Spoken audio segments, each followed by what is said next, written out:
Olá meus inscritos. Antes do vídeo eu gostaria de agradecer ao Ramon Aciad Soares, Arthur Acid Dias Melo, Messias Santana Julião e o Emanuel Juan Soares, que fizeram a maior doação que eu já recebi no canal. Graças ao patrocínio deles vai ter 67 vídeos essa semana. Muito obrigado pelo apoio sempre. Só tenho a agradecer a vocês que assistem. Se inscrevem e deixam um like, e agradeço ainda mais aos que apoiam com doações. Agora vamos para o vídeo. Canal Novel e Fanfic Narradas. Novel, o rei do entretenimento.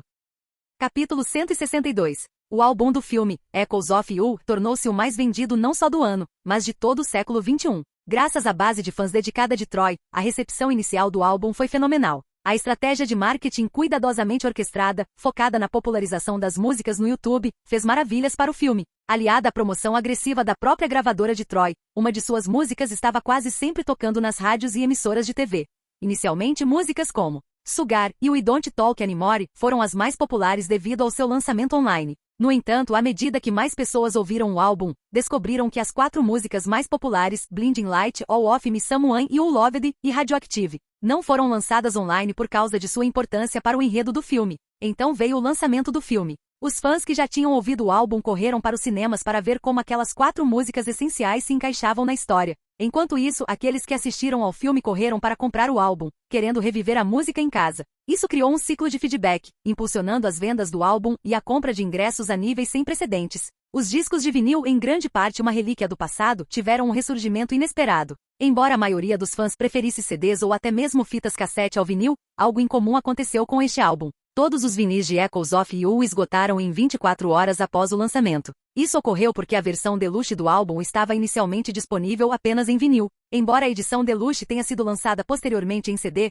muitos fãs já haviam garantido suas cópias em vinil. Alguns entusiastas da música chegaram a comprar vários formatos para preservar o álbum para o futuro. Só no dia do lançamento, o álbum quebrou inúmeros recordes, vendendo 500.000 de cópias em 24 horas e deixando a indústria impressionada com a sua recepção. Sua primeira semana foi histórica, com mais de 3,1 milhões de cópias vendidas em todo o mundo, superando o recorde de vendas mais rápidas na primeira semana do século XXI, que pertencia ao álbum No Strings Attached, do NSYNC. Em apenas 10 dias, o álbum alcançou a marca de 5 milhões de cópias vendidas, tornando-se o mais rápido a atingir esse feito desde Dangerous, de Michael Jackson, em 1991. Tanto a crítica quanto os fãs elogiaram o álbum, destacando a originalidade do som e a emoção crua das letras, uma façanha extraordinária para alguém tão jovem quanto Troy. A integração perfeita dessas músicas à trama do filme elevou o álbum a outro patamar. Ao final do primeiro mês, e do ano de 2005, o álbum já havia vendido mais de 12 milhões de cópias em todo o mundo, dominando as paradas musicais nos Estados Unidos, Reino Unido, Japão e Austrália.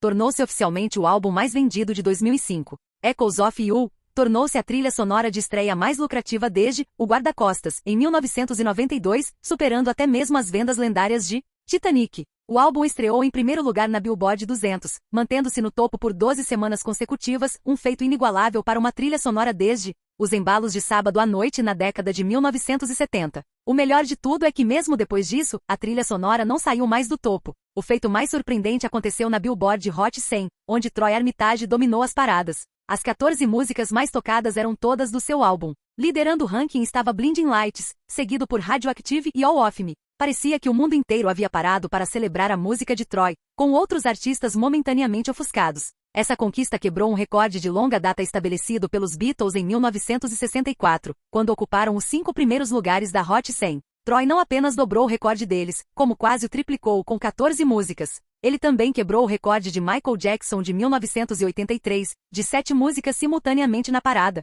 consolidando ainda mais seu lugar na história da música. A indústria musical, que vinha enfrentando dificuldades nos últimos anos devido à pirataria facilitada por sites como Napster, encontrou um salvador inesperado em Troy Armitage. Fãs formavam filas em lojas de discos para os lançamentos à meia-noite, e os álbuns físicos, CDs e vinil, experimentaram um renascimento graças a Echoes of You. O álbum foi creditado por reavivar o interesse em formatos físicos em um momento em que os downloads digitais estavam se tornando dominantes. Um fator crucial para o sucesso do álbum foi seu apelo universal. Ele oferecia algo para todos os gostos: romance, desilusão amorosa, melodias alegres, música eletrônica, dance music, rock, pop e até influências retro. A variedade e a qualidade fizeram com que praticamente ninguém conseguisse dizer que não gostou do álbum inteiro. A vitória do álbum no Globo de Ouro, combinada com suas indicações ao Oscar, amplificou ainda mais seu impacto cultural, impulsionando as vendas. Fãs e críticos começaram a especular sobre quantos Grammys ele poderia ganhar. No entanto, teriam que esperar mais um ano para descobrir, devido à regra de elegibilidade do Grammy, que considera apenas álbuns lançados antes de setembro do ano anterior. Echoes of You seria elegível para o Grammy de 2007. Sparkly Fan 89. Meu Deus, vocês viram isso? O Troy fez história no Globo de Ouro. De novo. Estou literalmente chorando por ele agora, enquanto ouço All of Me ao fundo. Sinto como se ele estivesse cantando para mim. Nova Night, como ele consegue? Como alguém pode ser tão perfeito? Ele é mais novo que eu e já conquistou tanta coisa. Dá vontade de chorar, sem ouvir nenhuma música, juro, pela minha vida fracassada. Serene Dreamer, eu sabia que ele ia ganhar. Sei que ele tem só 17 anos, mas boa música não precisa de verificação de idade. Luna Bliss, boa música. Você está chapado ou algo assim? É música ótima. Uma das melhores, aliás. Não me surpreenderia se meus bisnetos estivessem ouvindo as músicas dele. Firestarter 12, ah é? Cite um álbum da época dos seus bisavós que você já ouviu, @Luna Bliss. Luna Bliss, vai se fuder, @Firestarter 12. Era só um jeito de falar. Glitten Time, haha. Mas não dá para negar que o álbum é incrível, e o prêmio foi mais do que merecido. Mal posso esperar pelas indicações ao Oscar. Por que estão demorando tanto para chegar às categorias principais? Quantum Fox, porque é uma premiação de cinema, não de música. Dark Matter 69, aqui está. Veja, a categoria de música está aqui, e Troy está indicado para melhor trilha sonora original. Como esperado. Firestarter 12, óbvio. Quero ver por qual música ele foi indicado. Serene Dreamer, aqui está. Oh, a primeira indicação é All of Me. Luna Bliss, que porra é essa? Isso realmente aconteceu? Glitten Time, sim, aconteceu. Aconteceu mesmo. Dark Matter 69, falar em fazer história. Ainda me surpreendia o fato de meus 3 filmes terem conseguido um total de 11 indicações ao Oscar, 6 das quais diretamente atribuíveis a mim. É verdade que não era tão extraordinário quanto o Globo de Ouro, mas ainda assim era uma conquista significativa. Como um produtor de cinema iniciante, a sensação era estranhamente gratificante. Brick recebeu uma única indicação para melhor roteiro original para Rian Johnson. Filmes independentes com orçamentos limitados que têm um desempenho excepcional nas bilheterias geralmente são reconhecidos em uma das categorias de roteiro ou em um prêmio técnico, como edição ou som, então a indicação fez sentido. Com 5 indicações no currículo, as vantagens de ser invisível a concorria a melhor filme, melhor ator, melhor roteiro adaptado, melhor fotografia e melhor montagem. Como eu havia previsto com precisão, nem Jonathan Groff nem Emma Watson receberam indicações ao Oscar de atuação. Da mesma forma, Evan e eu não fomos indicados pelo nosso roteiro original. Echoes of You também garantiu 5 indicações em 3 categorias, melhor diretor, melhor trilha sonora original e 3 indicações para melhor canção original por All of Me, Radioactive e Blinding Lights. A parte engraçada, o resultado da última categoria já estava decidido. Flashback, Troy. Mamãe invadiu meu quarto como uma mulher possuída. Levanta. Você acabou de ganhar seu segundo Oscar. Argue, gemi alto, entreabrindo um olho. Não pode esperar, mãe? Estou exausto depois de filmar todas aquelas cenas de voo ontem. Com isso, fechei os olhos e afundei de volta no travesseiro. Mamãe ficou em silêncio por alguns instantes, sua animação palpável no ar. Eu estava quase dormindo quando ela falou novamente. Você não me ouviu? Disse ela, mais insistente desta vez. Como não respondi, ela subiu furiosa até minha cama e começou a me sacudir. Troy, pelo amor de Deus, levante-se. Sentei-me relutantemente lançando-lhe um olhar fulminante. Entendo. Provavelmente recebi algumas indicações ao Oscar. É por isso que você está tão animada. Mas não podia esperar até eu acordar? Já era constrangedor o suficiente eu estar usando apenas uma cueca boxer. A única razão pela qual eu não estava completamente nu era porque meus pais tinham o hábito de invadir meu quarto nas horas mais estranhas. Rapidamente puxei o lençol até o pescoço para preservar um pouco da minha dignidade. Minha mãe ou não percebeu ou preferiu ignorar, empolgada. Não, disse ela, balançando a cabeça com um sorriso radiante. Você não foi apenas indicado. Você ganhou o prêmio de melhor canção original. Mas como isso é possível? Perguntei, com a confusão substituindo a irritação. Eu também não tinha certeza, admitiu ela. Então fiz uma pesquisa. De acordo com as regras da academia, cada membro elegível para votar em melhor canção original usa um sistema de pontos entre 10 e 6. Uma canção só pode ser indicada se obtiver uma pontuação média de 8,25 ou superior. Devido a essa regra, houve ocasiões em que menos de 5 canções foram indicadas na categoria. Ela olhou para mim com expectativa, seu sorriso se alargando enquanto esperava que a ficha caísse. Eu sabia do limite atual da academia. No máximo 3 canções podem ser indicadas por um mesmo filme. E se menos de 5 canções tivessem sido selecionadas? De jeito nenhum. Exclamei, com um sorriso que combinava com o dela quando a ficha caiu.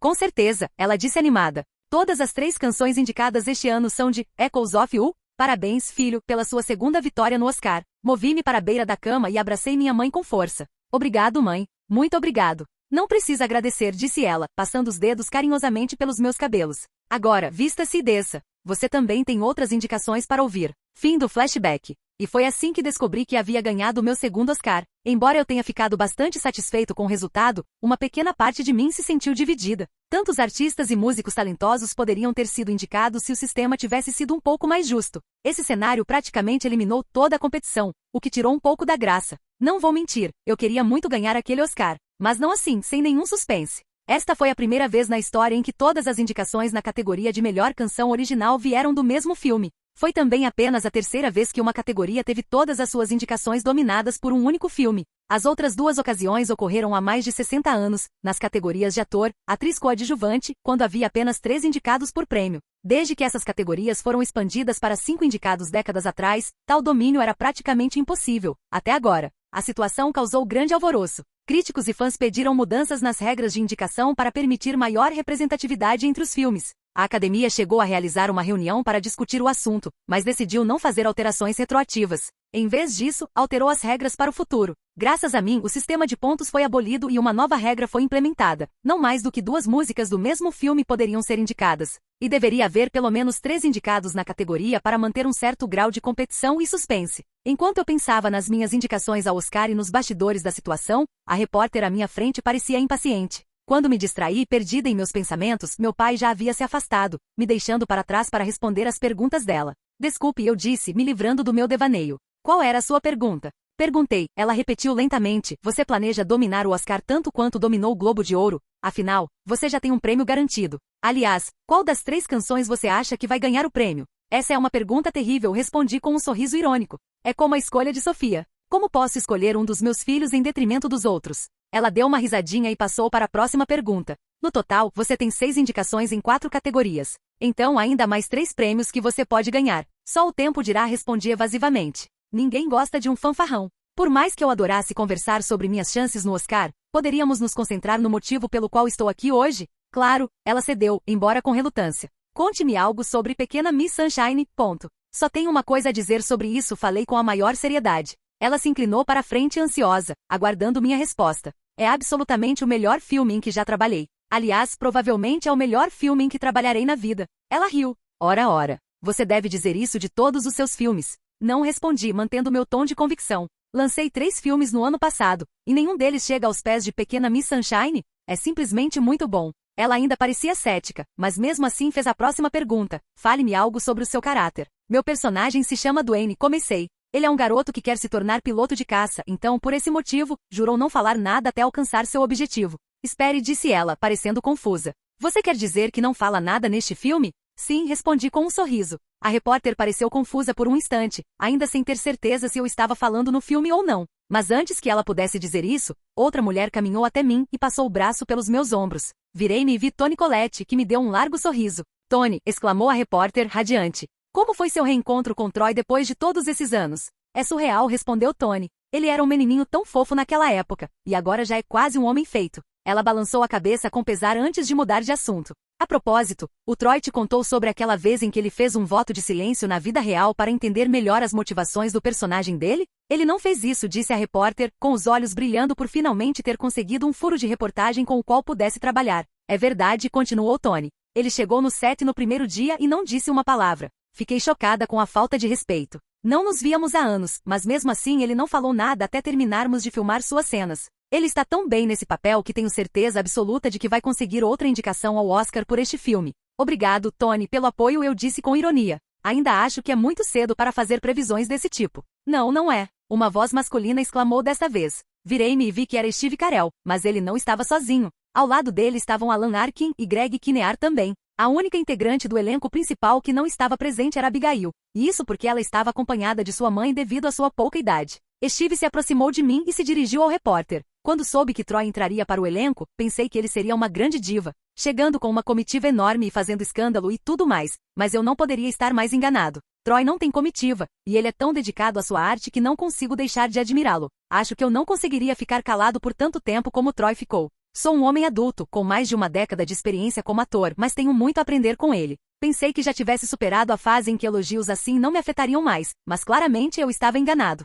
Fiquei um pouco sem jeito com todos os elogios pouco antes da estreia, mas não deixei transparecer. Esses caras merecem os louros mais do que eu disse, gesticulando para todos ao meu redor. Eles fizeram o filme ser o que ele é. Ainda é muito cedo para falar sobre chances de premiação, já que nem estreou ainda, mas posso dizer com certeza que adorei cada momento com esse elenco. Eu queria que pudéssemos fazer uma sequência logo, só para podermos trabalhar juntos de novo. Tony, que ainda não tinha me soltado, apertou o abraço em meus ombros. Apertei sua mão de volta delicadamente. Eu falava sério, de acordo com cada palavra que tinha dito. Acho que devemos entrar, interrompeu Greg Kinnear. Ficaria péssimo se chegássemos atrasados para a nossa própria estreia. É verdade, observou Alan Arkin. E não se esqueça que eu tenho problemas de incontinência urinária e preciso urinar. Imediatamente, os membros do elenco de Pequena Miss Sunshine começaram a gargalhar descontroladamente com a lembrança de Alan sobre o exercício de integração que tínhamos feito no ano anterior. Enquanto isso, a repórter só conseguia coçar a cabeça confusa sem entender a referência. Capítulo 163. Rihanna estava exausta depois de todas as turnês recentes. Ninguém havia lhe dito o quão desgastante a vida de uma estrela pop podia ser, especialmente quando se dependia dessas turnês para manter o estilo de vida. Ela não era pobre, de forma alguma, mas o quanto gastava com roupas, maquiagem, joias, exercícios e tratamentos de beleza era simplesmente demais. Não ajudou o fato de o contrato de 6 álbuns que Jay-Z a fez assinar ser quase abusivo, já que ela recebia apenas uma quantia irrisória em comparação com o que Jay-Z ganhava com ela. Você está feliz por estar de volta a Los Angeles, Ri? Perguntou Nick, seu empresário, ansiosamente. Tão feliz quanto posso estar, respondeu ela evasivamente. Ela não gostava muito de Nick, mas foi obrigada a levá-lo consigo porque ele era o empresário que sua gravadora havia designado. Pelo menos até o lançamento de seu próximo álbum, ela teria que tolerá-lo. Seria diferente se estivéssemos em Londres agora, disse Nick, com um sorriso cúmplice no rosto. Rihanna resistiu à vontade de bater com a cabeça na lateral do carro em que estava. Ela não tinha contado a ele sobre o relacionamento por motivos óbvios. Ninguém sabia, além da família de Troy.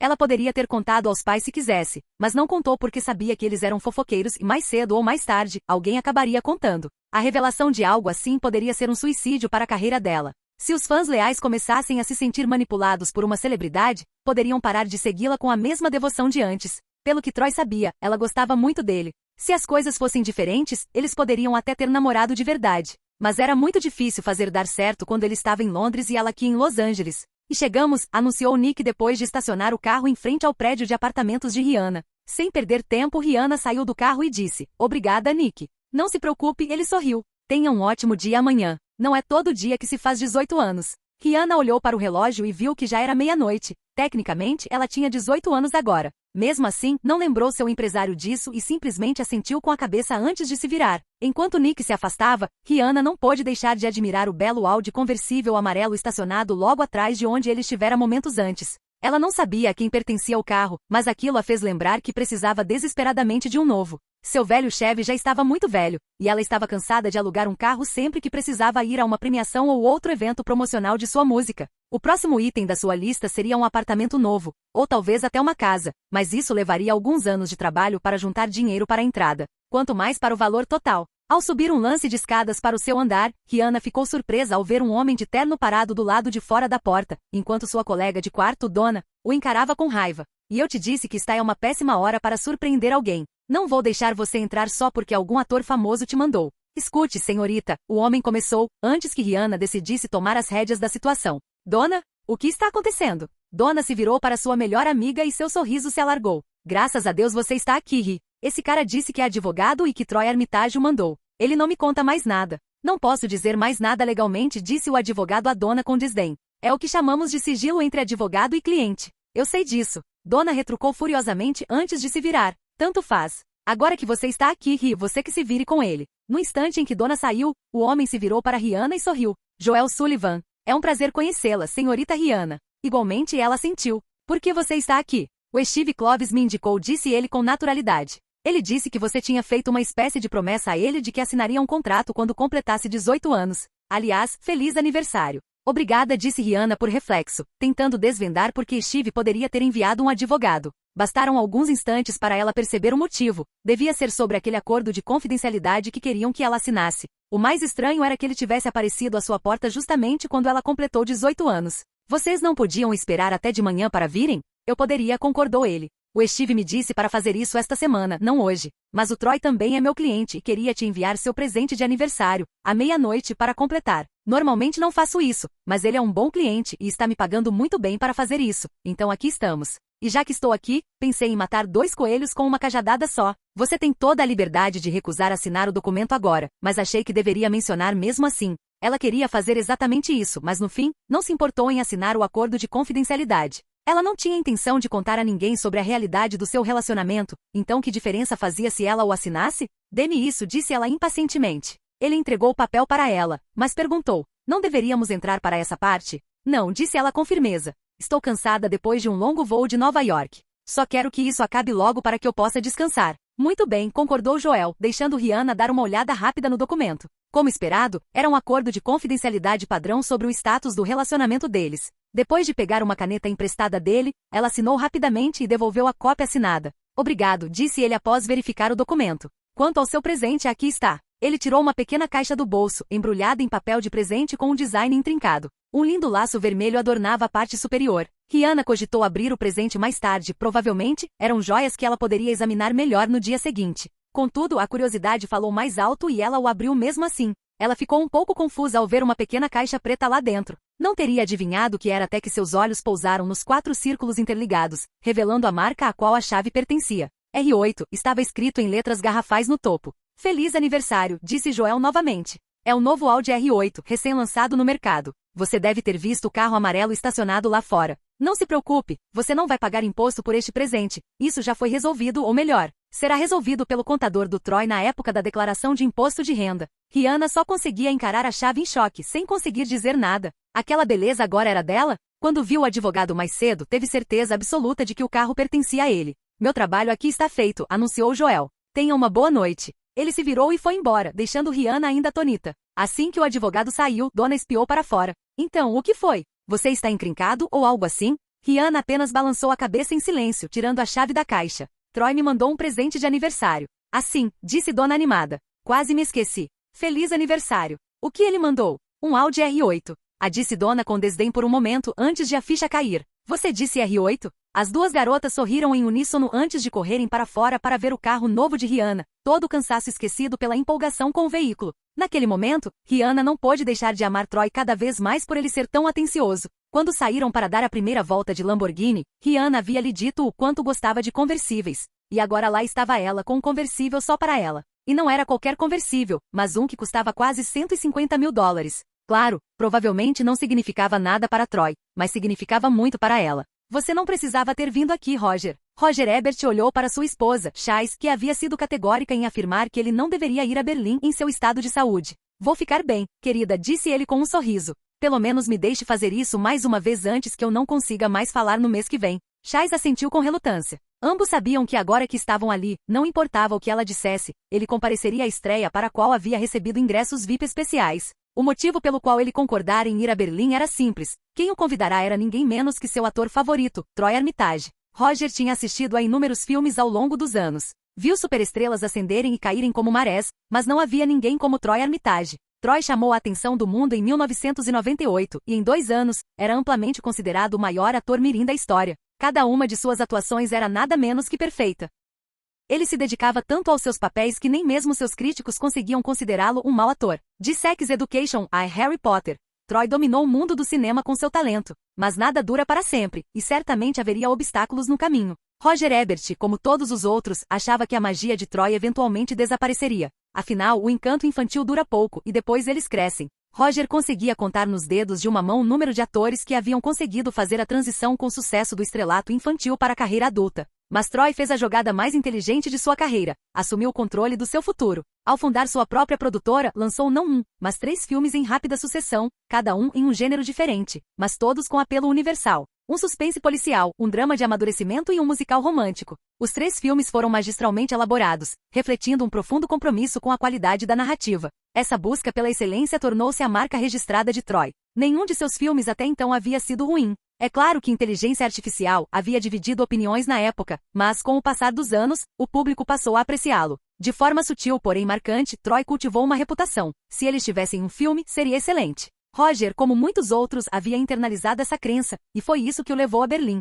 Mesmo que por algum milagre, o novo filme se revelasse decepcionante, Roger sabia que assistir à atuação de Troy antes de qualquer outra pessoa já valeria a viagem. Enquanto Roger e Chase caminhavam em direção ao teatro, ele percebeu o quanto a base de fãs de Troy havia crescido desde o lançamento do musical. Hordas de fãs estavam do lado de fora com posteres, DVDs, discos e outros produtos temáticos de Troy nas mãos. E não eram produtos temáticos de Harry Potter, como se poderia esperar do rosto da maior franquia do mundo. Eram produtos temáticos de Troy, um testemunho da capacidade do ator de transcender seu papel icônico. Sem esperar muito, o velho crítico e sua esposa entraram, onde alguém os conduziu rapidamente para frente após verificar seus ingressos. Algumas pessoas reconheceram Roger, como frequentemente acontecia, mas ninguém se aproximou dele. Momentos depois, ficou claro o motivo. Troy Armitage entrou no local e todas as conversas cessaram enquanto as cabeças se viravam para admirar a jovem estrela. De jovens a idosos, homens a mulheres, todos estavam cativados pelo adolescente que atraía a atenção sem esforço. Logo atrás dele vinha o elenco de Pequena Miss Sunshine. Ele é. Chase começou procurando a palavra certa. Algo. Com certeza, concordou Roger. Ele tem uma aura especial. Nunca o encontrei em particular para saber como ele é quando está sozinho, mas ele domina a arte de lidar com a atenção do público. É isso que diferencia as superestrelas das pessoas normais como nós. Como Roger observou, Troy cumprimentou vários presentes, apertando mãos e conversando informalmente. Lentamente, mas com firmeza, o jovem ator caminhou em direção à área de assentos VIP, exatamente onde Roger estava. Quando os olhos de Troy encontraram os de Roger, seu rosto se iluminou instantaneamente. Roger, o adolescente chamou calorosamente antes de abraçar o homem mais velho. Como você está? Tão bem quanto posso ser, considerando tudo, respondeu Roger evasivamente. Basta dizer a palavra e eu providenciarei os melhores médicos do mundo para você, disse Troy com a maior sinceridade. Então, virando-se para Chase, acrescentou, devo muito da minha carreira a este homem. Eu era apenas uma criança naquela época e não entendia completamente a diferença que uma crítica positiva, especialmente uma do Sr. Ebert, poderia fazer para um filme. Ainda me lembro palavra por palavra do que ele disse sobre minha atuação em O Sexto Sentido. Ele foi a primeira pessoa a sugerir que eu poderia ganhar um Oscar algum dia, então acho que devo muito ao seu marido pelo meu sucesso. Você não me deve nada, insistiu Roger. Eu estava apenas fazendo o meu trabalho. E já consultei os melhores especialistas que existem, algumas coisas simplesmente estão além do nosso controle. Este será o último filme que resenho antes de perder completamente a voz. Só posso esperar que ainda tenha forças para escrever futuras resenhas. Troy colocou uma mão reconfortante no ombro de Roger. O que você precisar, é só dizer. Embora Troy tivesse apenas 17 anos, Roger sentiu como se alguém muito mais velho e experiente estivesse diante dele. Naquele momento, Roger realmente acreditou que Troy o ajudaria com qualquer coisa. Obrigado, disse Roger com sincera gratidão. Não se preocupe com isso, o jovem sorriu calorosamente. Vamos, temos um filme para assistir. Tenho certeza de que você vai adorar, porque eu adoro. Troy acompanhou Roger e sua esposa até seus assentos antes de se acomodar na fileira da frente. Logo depois, a família de Troy e seus colegas de elenco se juntaram a eles na área VIP e o filme começou. O filme começa com uma cena de uma jovem com uma barriga excessivamente acolchoada assistindo a um concurso de beleza na TV, imitando os trejeitos das vencedoras. Em seguida, apareceu o personagem de Greg Kinnear, proferindo uma palestra sobre vencedores e perdedores para uma plateia apática, mal conseguindo prender a atenção deles. A cena seguinte mostrava Troy fazendo supino, pulando corda, flexões e outros exercícios, tudo isso tendo como pano de fundo um retrato de Friedrich Nietzsche. Enquanto isso, o personagem de Alan Arkin cheirava drogas, e a personagem de Toni Collette foi mostrada buscando seu irmão no hospital, interpretado por Steve Carell. O personagem de Carell estava sentado em uma cadeira de hospital com os pulsos enfaixados, uma indicação sutil, mas clara, de que ele havia tentado tirar a própria vida. Enquanto o médico na tela dava conselhos à personagem de Toni Collette sobre como apoiar o irmão, Roger Ebert já estava cativado. Era uma das melhores direções que ele vira em anos. O filme apresentou seus personagens com maestria, dando a cada um uma presença distinta, porém igualmente cativante. Ficou claro que nenhum personagem ofuscaria os outros, cada um teve seu momento de brilhar. Capítulo 164. Isto é tão bom, disse Roger Ebert entusiasmado à sua esposa, a emoção de finalmente assistir a um filme pelo qual tinha grandes expectativas evidente na sua voz. Mal posso esperar para ver o resto. Seu entusiasmo estava tão concentrado no filme que ele nem percebeu a reação da esposa às suas palavras. Fazia tempo que ele não assistia a um filme realmente ótimo, que não fosse uma reprise. Os olhos vazios de Steve Carell na tela trouxeram Roger de volta para a história. Carell, um gênio da comédia conhecido por fazer o público rir em The Office, e virgem de 40 anos, transmitiu uma profunda tristeza em Pequena Miss Sunshine. Cheryl Toni Collette levou Frank, Steve Carell, para casa, onde ele estava hospedado com Dwayne, Troy Armitage. O público teve uma noção clara da personalidade de Dwayne assim que seu quarto foi mostrado. Deitado na cama, lendo um livro sobre Nietzsche, ele não se deu ao trabalho de responder quando Cheryl bateu na porta. Mal-humorado e distante, ele simplesmente revirou os olhos ao fundo quando Cheryl anunciou que eles tinham uma conversa sobre Frank. A reação sutil deixou claro que conversar era domínio de Cheryl, não dele. À medida que a história se desenrolava, as peculiaridades de cada personagem tornavam-se cada vez mais evidentes.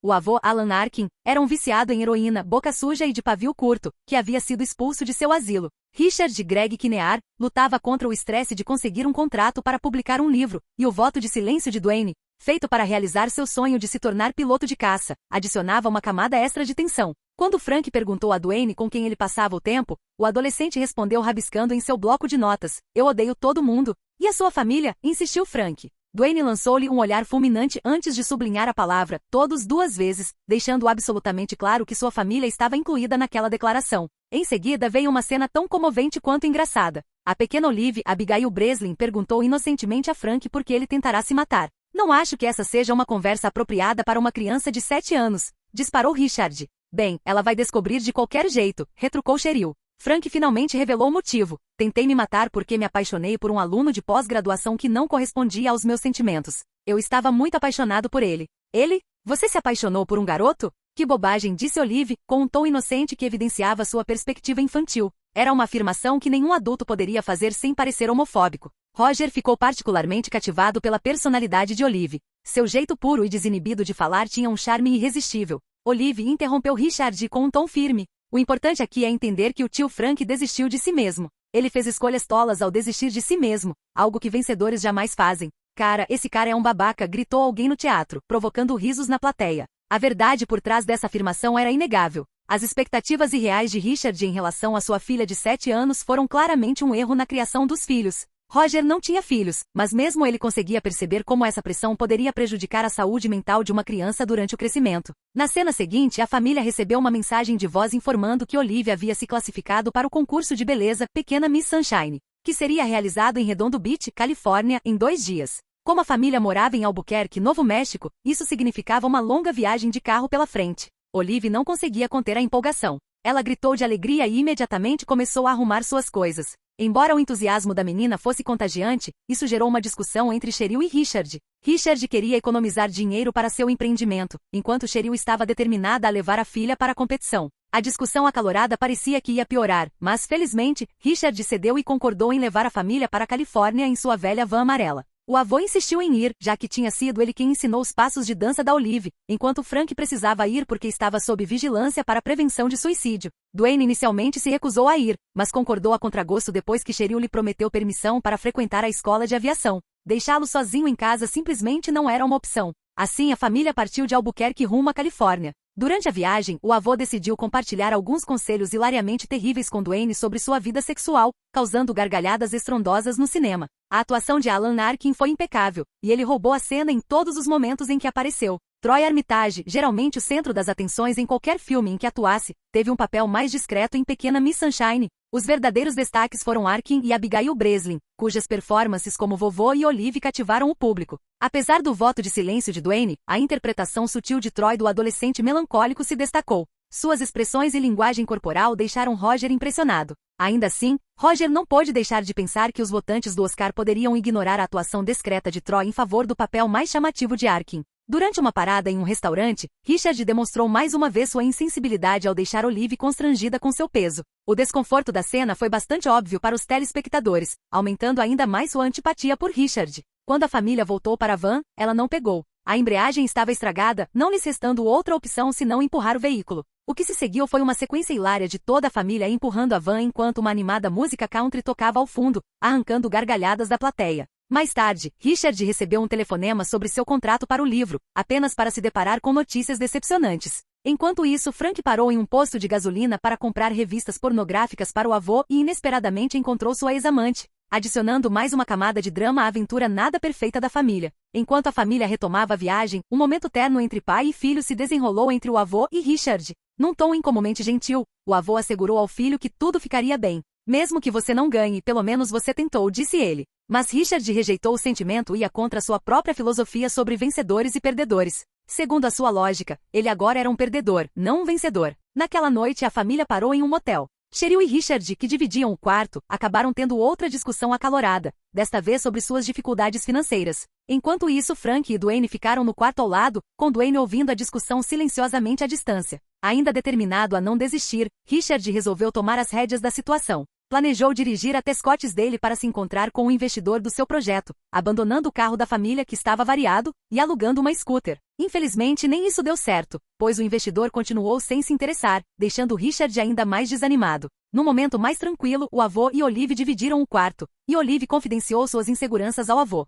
Ela admitiu sentir-se insuficiente por causa das altas expectativas do pai. O avô, ansioso para desfrutar de sua dose noturna, parou um instante para tranquilizá-la. Um verdadeiro perdedor é alguém que tem tanto medo de não vencer que nem sequer tenta, disse ele enfaticamente. Roger não pôde deixar de sentir que essa era a mensagem central do filme. Quaisquer que fossem as reviravoltas que surgissem, era evidente que os cineastas estavam enfatizando essa ideia desde o início. Na manhã seguinte, a tragédia aconteceu. Olivia anunciou inocentemente: mamãe, papai e vovô não querem acordar. O teatro ficou em silêncio. Todos compreenderam imediatamente a gravidade da situação. Um viciado em heroína que não acordava de manhã só podia significar uma coisa. A família levou o avô às pressas para o hospital, mas era tarde demais. As esperanças de Olive de se tornar a pequena Miss Sunshine pareciam ter se despedaçado sob o peso da tragédia. Enquanto Cheryl explicava a situação delicadamente para Olive, Richard a interrompeu de repente com um desafiador não. Seu acesso de raiva chocou a todos, mas ele logo revelou seu plano. Eles iriam simular um roubo de corpo. Não podiam ter deixado o avô no hospital, ou teriam que lidar com as complexidades legais e a logística de realizar um funeral na Califórnia em vez de Albuquerque.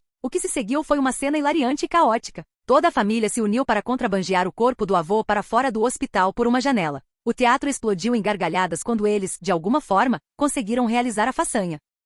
De volta à estrada, a família se deparou com outro problema. A buzina de sua velha Kombi travou, tocando sem parar. Isso chamou a atenção de um policial que os parou. Numa reviravolta cômica, o policial insistiu em revistar o porta-malas. Justo quando a tensão atingia o ápice, ele se distraiu com a pilha de revistas pornográficas que Frank havia comprado para o avô. Completamente absorto pelas revistas, o policial ignorou completamente o cadáver escondido no porta-malas. A plateia gargalhou com o absurdo da situação. A família finalmente teve permissão para continuar sua viagem, mas surgiu uma nova reviravolta. Olivia havia pegado alguns folhetos de teste de visão no hospital e estava testando a visão de Dwayne por diversão. Dwayne respondeu a todas as perguntas corretamente até chegarem ao teste de daltonismo. Que letra é essa? Está bem no centro, perguntou Olivia inocentemente. Dwayne olhou para ela e balançou a cabeça, confuso. Frank olhou para ele com o rosto tomado por pena. Você pode ser daltônico, disse ele baixinho. E daltônicos não podem pilotar jatos. A câmera deu um close no rosto de Dwayne, capturando o momento em que toda a cor lhe sumiu. O bloco de notas e a caneta que ele segurava escorregaram de suas mãos, e por uma fração de segundo, pareceu que ele havia perdido a vontade de viver. A dor se transformou em pânico quase instantaneamente.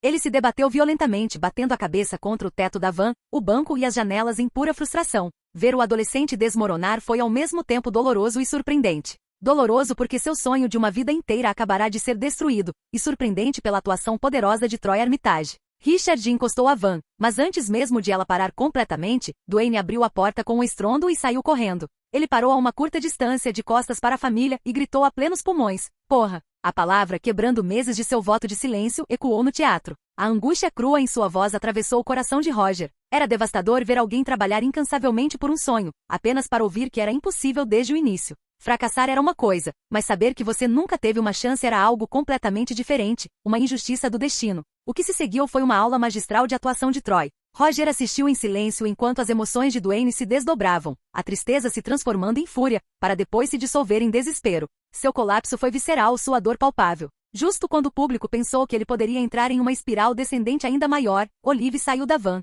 Ela caminhou até o irmão e o abraçou. O momento se prolongou enquanto eles permaneciam ali, abraçados como irmãos que não precisavam de palavras para se comunicar. Quando Dwayne finalmente se levantou, seguiu Olive de volta para a van. No entanto, a melancolia em seu rosto era inconfundível. Ele havia concordado em voltar pelo bem de sua irmã, mas a chama dentro dele havia se apagado. Ele era um jovem destruído. A genialidade da cena residia na sua execução. Filmada em um único take, ela exibiu o talento de Troy, que transitou com fluidez do desespero à fúria e à resignação, tudo em tempo real. A direção precisa da cena foi simplesmente perfeita. Quando a van voltou a funcionar, Roger teve uma epifania. Troy Armitage ainda estava firmemente na corrida pelo Oscar. Só aquela cena já era suficiente para garantir uma indicação. Com uma campanha forte e a admiração da academia por Troy, parecia inevitável. Roger fez uma anotação mental para enfatizar essa cena em sua crítica. Era um momento poderoso demais para ser ignorado. A família dirigiu-se diretamente para o hotel que sediaria o concurso, sem fazer paradas adicionais no caminho. Assim que chegaram, Steve Carell demonstrou um atletismo inesperado.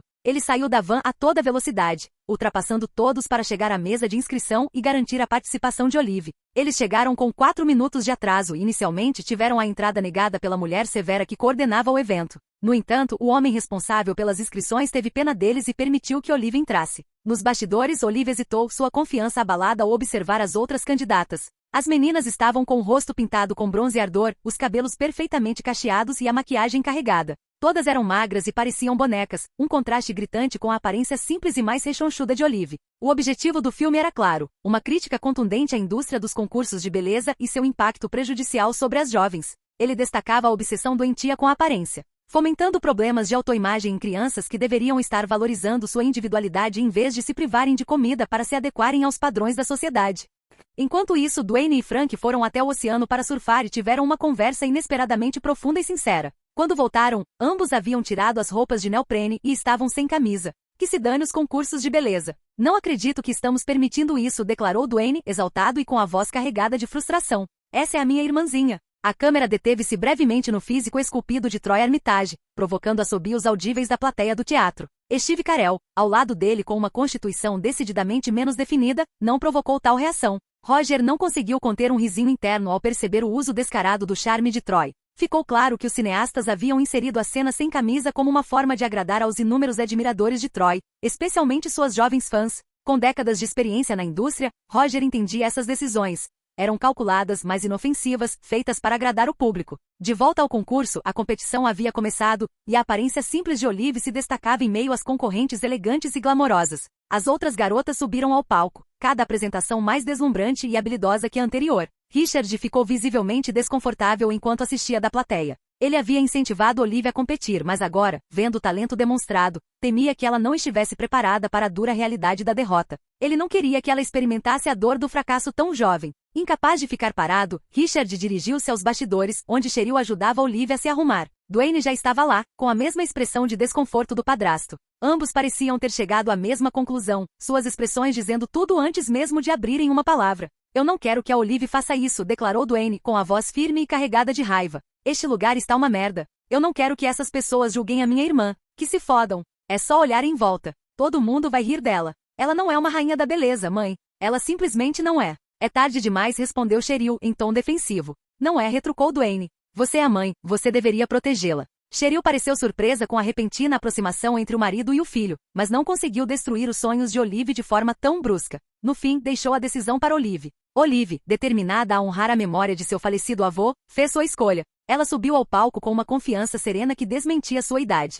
O que se seguiu foi uma apresentação que Roger, e provavelmente qualquer pessoa assistindo, jamais esqueceria. Foi um striptease. Embora não tão escandaloso quanto poderia ter sido, certamente não foi inocente. O forte contraste entre as rotinas hiperpolidas e higienizadas das outras participantes e a apresentação ousada e nada convencional de Olive deixou a plateia e os jurados completamente sem palavras. O apresentador, perturbado e desesperado para retomar o controle, tentou interromper a apresentação, mas Richard o derrubou num gesto de proteção paterna. O caos aumentou à medida que mais funcionários tentavam intervir, mas em vez de recuar, a família subiu ao palco um a um, dançando ao lado de Olive numa demonstração de união e desafio. As risadas e os aplausos da plateia do teatro refletiam o caos na tela, e a alegria e a solidariedade genuínas da família se tornaram o cerne do momento.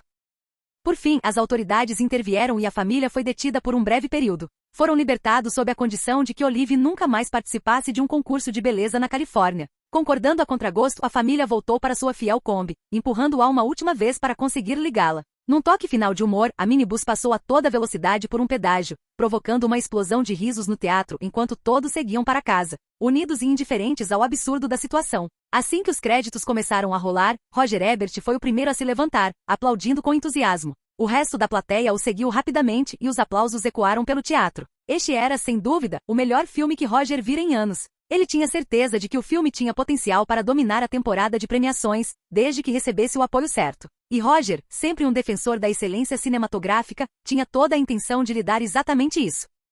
Capítulo 165. Ver a reação do público durante a estreia de qualquer um dos meus filmes é sempre um prazer. Claro, ajudou o fato de todos os meus filmes terem sido cuidadosamente escolhidos com base no meu conhecimento prévio, já que estavam destinados a serem sucessos de crítica. Echoes of You talvez tenha sido uma exceção a essa regra, mas eu sabia que faria sucesso graças às suas músicas que bombariam nas paradas. Foi um filme fantástico, disse Roger Ebert com entusiasmo na festa que organizamos depois para críticos de renome, membros do elenco, sócios, amigos e familiares. Obrigado, Roger, respondi com um sorriso. Fico feliz que tenha gostado. Trocamos algumas palavras antes de eu passar a atender o próximo convidado. Normalmente nessas festas são fechados acordos de distribuição para o filme em exibição. No entanto, eu já tinha isso resolvido, graças ao meu contrato de 3 filmes com a Paramount em troca dos direitos de Crepúsculo. Uma semana antes da estreia, houve uma exibição interna para os principais executivos da Paramount, e a reação foi muito positiva. Depois de intensas conversas com meu advogado e meu pai, a Paramount concordou em me oferecer uma versão modificada do meu contrato com a Warner. Assumi todo o risco financeiro do filme, enquanto a Paramount ficou com 15% dos lucros. Esse acordo foi muito melhor do que o da Warner, onde eu tive que ceder 10% da receita bruta em vez dos lucros. Com a Paramount, a parte deles só vinha depois de deduzir a receita de bilheteria e as despesas de marketing. Por exemplo, se o filme arrecadasse $100 milhões nos cinemas, eu deveria $10 milhões à Warner, de acordo com o contrato deles. Mas pelos termos da Paramount, 50% iriam para os cinemas e cerca de $20 milhões para marketing, reduzindo a participação da Paramount para $4,5 milhões.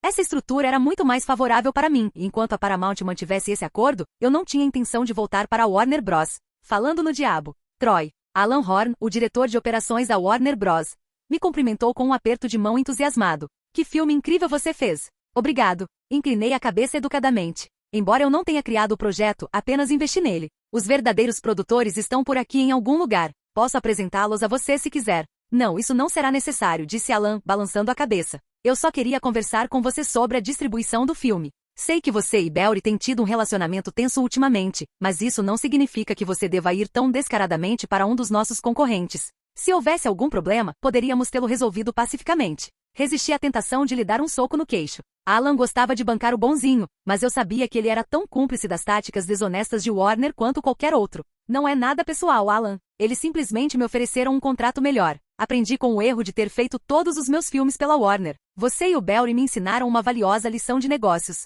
Alan pareceu intrigado. E qual é, por favor, essa lição? Nunca coloque todos os seus ovos na mesma cesta, eu disse. Como todos os meus filmes estavam sob sua responsabilidade, isso lhe deu a vantagem de me extorquir por mais dinheiro, mesmo quando já tínhamos acordos firmados. Não foi uma vez, você fez isso várias vezes, sabendo perfeitamente que eu estava certo. Eu poderia ter te levado ao tribunal para resolver a situação, mas sabia que isso só atrasaria os filmes desnecessariamente, então não o fiz. Balancei a cabeça negativamente. Nunca mais. Enquanto Harry Potter não terminar, não produzirei nenhum outro filme com a Warner. Eu não tinha nenhuma intenção real de trabalhar com eles mesmo depois do fim de Harry Potter, mas é prudente não queimar todas as pontes. Manter alguma esperança pode ser útil caso eu precise voltar a trabalhar com eles por algum motivo imprevisto. Após alguns instantes de silêncio, Alan disse baixinho, não foi extorsão. Poderia muito bem ter sido, retruquei. Porque foi exatamente assim que me senti na época. Enfim, vamos deixar por isso mesmo. Ainda temos mais 4 filmes para lançar juntos. Alan assentiu com a cabeça, embora eu não tivesse certeza se ele havia compreendido totalmente o significado implícito das minhas palavras. Se fosse esperto, agiria com cautela daqui para frente. Caso contrário, como eu suspeitava, tentaria usar as mesmas artimanhas no próximo filme de Harry Potter. Desta vez, porém, eu não recuaria. Estava totalmente preparado para paralisar a franquia, se necessário. O verdadeiro problema para a Warner era que eles já haviam cedido todo o controle criativo de Harry Potter em troca de lucros maiores com Echoes of You. Vamos ver qual será a próxima tática que usarão para me extorquir. De repente avistei na multidão alguém que eu havia convidado especificamente. Virando-me para Alan, disse, com licença. Sem esperar por sua resposta, caminhei até a mulher de pouco mais de 30 anos que havia abalado o mundo com seus livros abaixo da média. Até hoje não consigo entender por que a série se tornou um fenômeno global. A diferença de idade entre Bella e Edward por si só já era problemática o suficiente, sem mencionar a toxicidade glorificada entre Edward, Bella e Jacob, introduzida em Lua Nova. Eu não era contra relacionamentos tóxicos em livros ou filmes, desde que não fossem apresentados como ideais, o que essa série claramente fazia. Essa foi a principal razão pela qual me recusei a atuar na franquia. Olá, Stephanie. Cumprimentei a autora educadamente. Que bom que você pôde vir. Ela inclinou levemente a cabeça. É difícil recusar uma oferta tão generosa quanto a sua. Viagem em jato particular, uma suíte de luxo para mim e minha família em um hotel 5 estrelas. Se eu não soubesse, pensaria que o senhor tem segundas intenções. Senhor Armitage. Dei-lhe um sorriso descarado. Culpado. Nem preciso lhe dizer quais são meus motivos ocultos, ponto. Fiz aspas com os dedos. Uma mulher tão inteligente quanto você os adivinharia facilmente. Ela pareceu estranhamente satisfeita com os elogios ao responder. Claro, é óbvio,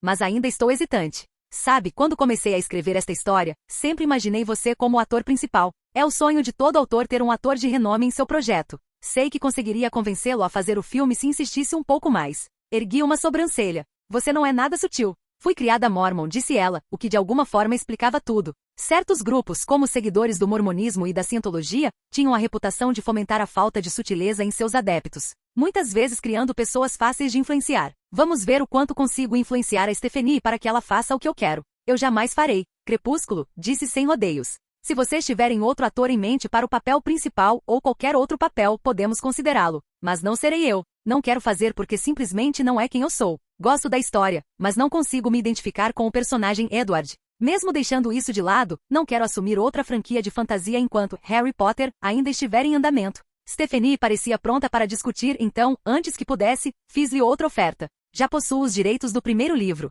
Pagarei a você $1 milhão por cada um dos livros restantes, mais 10% de tudo que eu ganhar. Os termos financeiros não são negociáveis, porque você sabe tão bem quanto eu que isso é mais do que justo. Além disso, os atores que eu contratar terão contratos de exclusividade, o que significa que não poderão interpretar os mesmos papéis para outros produtores. Finalmente a realidade da situação pareceu cair sobre ela. Para adoçar a proposta, acrescentei. Ouvi dizer que você teve divergências criativas com a Paramount porque eles queriam mudar completamente seus personagens e o enredo. Que tal eu lhe oferecer o cargo de consultora de roteiro? Qualquer mudança importante no enredo poderia ser vetada por você. O que acha? Ela pensou em silêncio, então continuei. O trabalho no roteiro de Crepúsculo já começou. Se você quiser essa vaga, ela estará disponível apenas até o início das filmagens, ainda este ano. Eu havia jogado minha carta na manga, aquela que poderia apavorar qualquer autor, a possibilidade de sua obra ser massacrada por outra pessoa. Ter Stephanie envolvida na produção garantiria que o filme permanecesse fiel à sua visão, algo que ela sem dúvida preferiria à alternativa. Está bem, disse ela depois de alguns instantes.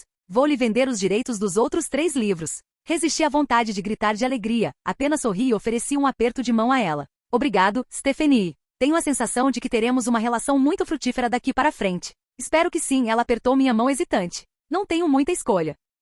Se o público assistir ao primeiro filme com um determinado grupo de atores e nenhum deles retornar para o segundo, isso seria um desastre para os filmes futuros. Estou correndo um grande risco aqui, eu disse em tom sério. Embora todos possamos esperar que o primeiro filme tenha um desempenho bom o suficiente para justificar sequências, neste momento é pura especulação. É claro que eu sabia qual era o desfecho mais provável do filme, mas minha presença já havia causado mudanças significativas. Por exemplo, Crash foi lançado um ano antes do previsto, apesar de eu não ter participado diretamente dele. Esse efeito borboleta poderia se estender a Crepúsculo, transformando-o em um fracasso, pelo que eu sabia. Era melhor agir com cautela. O Festival Internacional de Cinema de Berlim acontece todos os anos em meados de fevereiro, estrategicamente agendado entre Sundance e o Oscar. Em 2006, o festival comemorou sua 56ª edição, com muitos filmes excelentes concorrendo ao Urso de Ouro, incluindo Pequena Miss Sunshine. O filme foi um sucesso estrondoso. Tanto a crítica quanto o público o elogiaram bastante, com uma das resenhas mais elogiosas vinda de Roger Ebert, o crítico mais renomado dos Estados Unidos.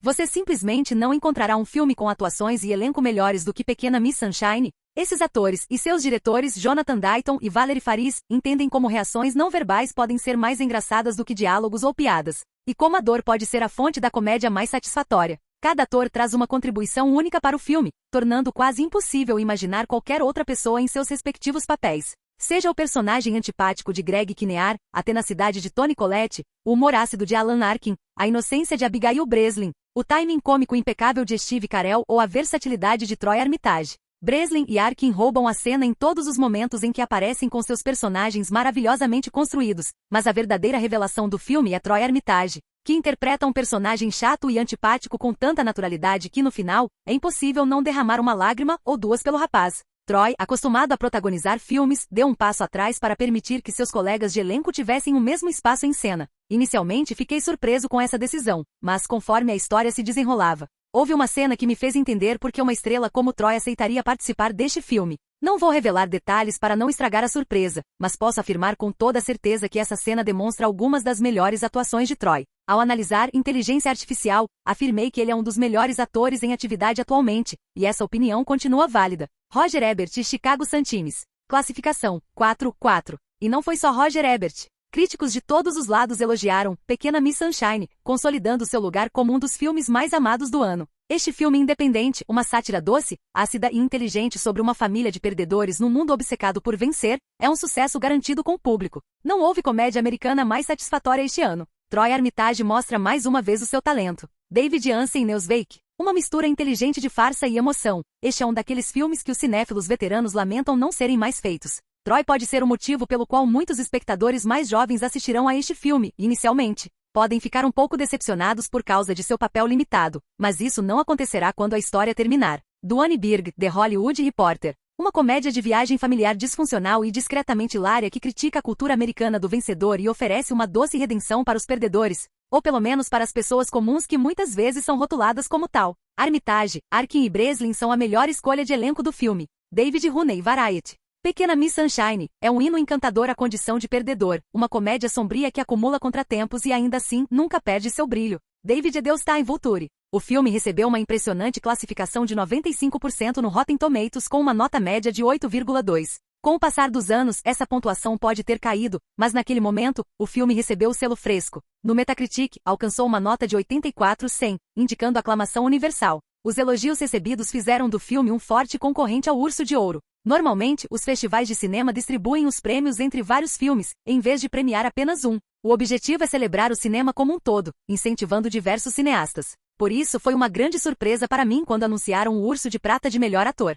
O Urso de Prata vai para, anunciou Charlotte Rampling, a presidente do júri, criando suspense. Alan Arkin, Greg Kinnear, Steve Carell e Troy Armitage em conjunto por suas atuações em Pequena Miss Sunshine.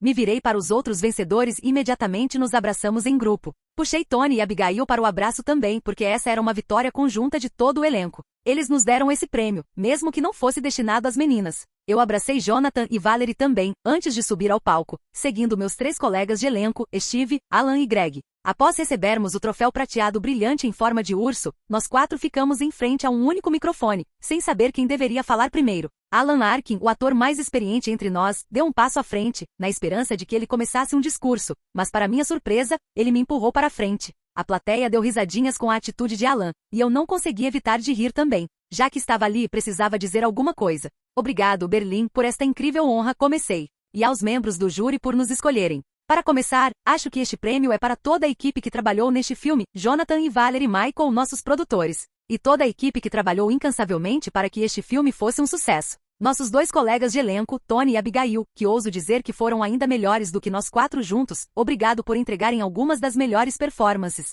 Pessoal, esses 3 cavalheiros ao meu lado me ensinaram muito sobre atuação e sobre a vida em geral, não poderia estar mais grato por fazer parte desta equipe. Além disso, um grande obrigado à minha família por apoiar minha carreira, mesmo quando estou aceitando mais filmes do que provavelmente deveria. Em seguida, entreguei o troféu a Steve e disse, sua vez. A melhor parte dos festivais de cinema europeus era que eles não cortavam os discursos como o Oscar ou o Globo de Ouro faziam se você ultrapassasse o limite de tempo. Então nós 4 tínhamos a chance de falar. Enquanto os outros 3 terminavam seus discursos um a um, eu não conseguia deixar de pensar que a próxima grande cerimônia para mim seria o Oscar. Minha maior preocupação não é ganhar o prêmio, mas sim minha apresentação ao vivo, que será vista por centenas de milhões, provavelmente bilhões, de pessoas ao redor do mundo.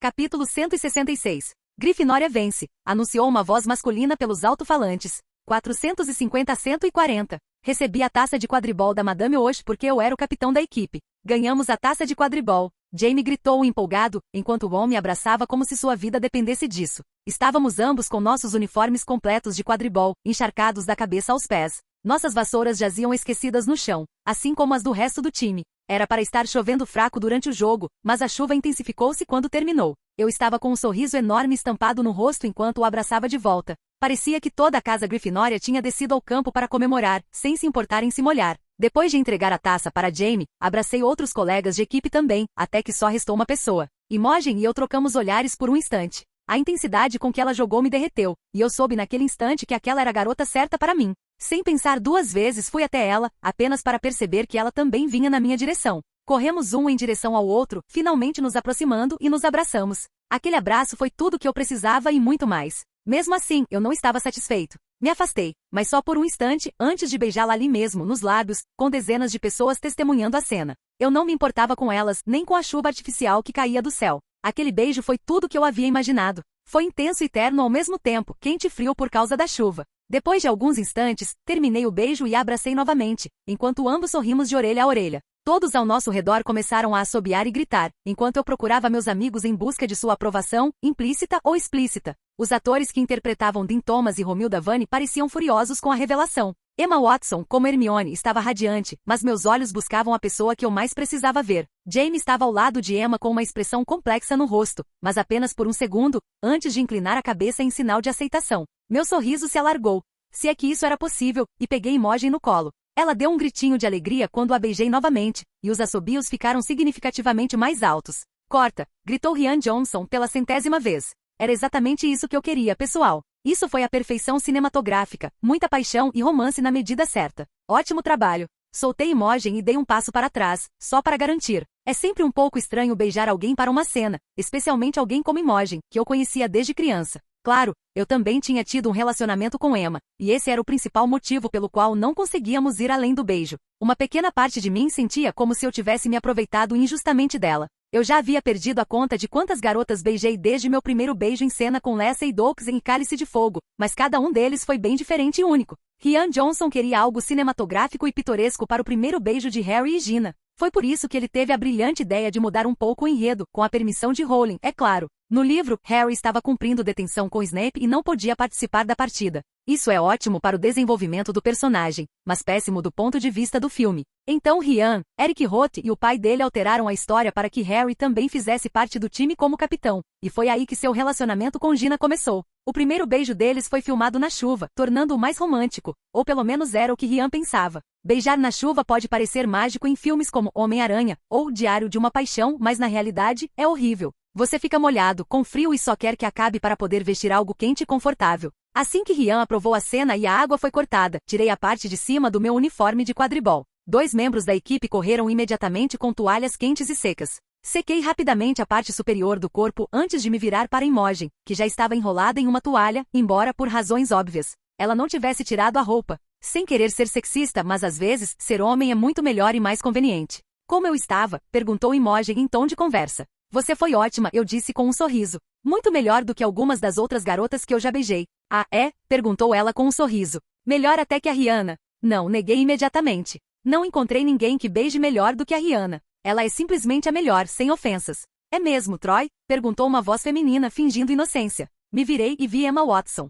Eu também não sabia disso, Troy, disse Rihanna dessa vez. Fico feliz em saber, mas você poderia ter me contado pessoalmente. Rihanna tinha acabado de chegar em Londres enquanto estávamos filmando. Ela planejava ficar aqui comigo pelos próximos 10 dias, mais ou menos, antes de viajarmos juntos com a minha família para o Oscar. Meu olhar se voltou para Emma, Imogen e Rihanna, minha ex-namorada, minha namorada da ficção e minha namorada de mentira. Todas na mesma foto comigo. Para alguns caras, isso poderia ser um sonho realizado, estar rodeado por 3 mulheres lindas, mas eu sabia que era só problema. Precisava sair dessa situação o mais rápido possível. Preciso de um banho quente, anunciei. Estou com frio, e pelo tremor que vejo, vocês também estão, Emma e Imogen. Pelo menos vistam algo quente antes que peguem um resfriado ou algo assim. Virei-me para Rihanna e peguei em sua mão. Vamos lá, Ri. Vamos para o meu trailer. Ele também tem um banheiro instalado. Então a conduzi para longe, deixando para trás uma Imogen corada e uma Emma com cara de irritada. Algo em toda a situação parecia estranho, como se eu estivesse perdendo um detalhe crucial. Quando estávamos do lado de fora do meu trailer, me virei para Rihanna e percebi que ela também parecia perturbada.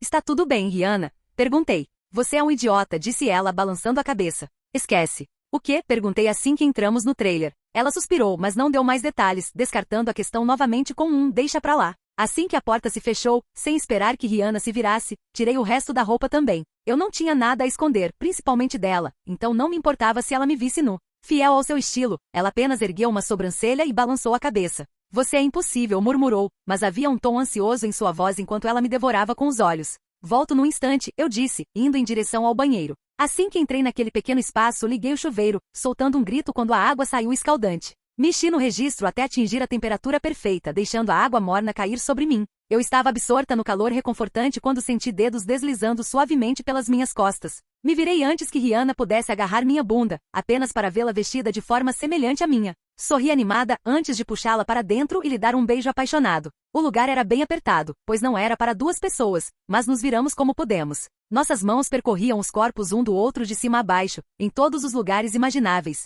Nossas línguas se encontraram em uma demonstração ardente de afeto, enquanto seus corpos se pressionavam contra os meus. Esse beijo na chuva foi completamente diferente daquele que eu tinha filmado antes. Não se tratava de perfeição cinematográfica ou efeito dramático, foi real com alguém por quem eu realmente tinha carinho. Ajudou o fato de a água estar na temperatura perfeita para esse frio. Então Rihanna se afastou de mim e se ajoelhou. Eu queria te agradecer como deve ser pelo presente de aniversário que você me deu. Fechei os olhos de prazer enquanto ela escolhia usar a boca para outros fins que não a falar. Troy. Tobias bateu novamente na porta trancada do meu trailer. Pelo menos me diga que você está bem. Rihanna ergueu a cabeça do meu peito nu e lançou um olhar fulminante para a porta. Vai embora, Tobias. Está tudo bem. As batidas na porta cessaram imediatamente. Eu ri baixinho, passando o dedo pelas costas dela. Você tinha que estragar tudo. Metade da graça era fazê-lo se contorcer, sem saber o que estava acontecendo ou quem estava aqui comigo. Ela se virou bruscamente para mim com a sobrancelha arqueada. Quantas garotas já estiveram aqui com você? A ficha caiu imediatamente quando fiz um comentário descuidado. Embora nenhuma outra garota estivesse ali, eu precisava esclarecer a situação antes que ela entendesse errado. Não temos um relacionamento exclusivo, Rihanna, eu disse, mantendo o tom firme e suave. Não se esqueça, você mora em Los Angeles enquanto eu estou aqui em Londres. Achei que tínhamos um acordo. Rihanna hesitou, sua expressão suavizando-se. Acariciei seu rosto delicadamente, depositando um beijo em sua têmpora. Podemos encerrar esse acordo quando você quiser. Você não me deve nada. Mesmo enquanto eu dizia aquelas palavras, eu sabia que não queria que acabasse. Claro, eu não era o homem perfeito. É difícil ser quando as garotas estão literalmente se jogando em cima de você, mas Rihanna era diferente. Ela não era como nenhuma outra pessoa com quem eu já tinha estado. Não, disse ela firmemente, interrompendo meus pensamentos. Não quero que isso acabe. De jeito nenhum. Mas também não quero mais estar em um relacionamento falso. Honestamente, acho que isso já faz um bom tempo que não é falso. Ela não estava totalmente errada. Conversávamos quase todos os dias, compartilhando tudo que era importante em nossas vidas. Quando estávamos juntos, não se tratava apenas de paixão, havia também conexão. Eu realmente gostava muito da companhia dela, além do sexo. Mas a distância geográfica entre nós era um obstáculo evidente. Permaneci em silêncio, as palavras presas em algum lugar entre meu cérebro e minha língua. Percebendo minha hesitação, Rihanna se aconchegou mais perto, sua voz suavizando.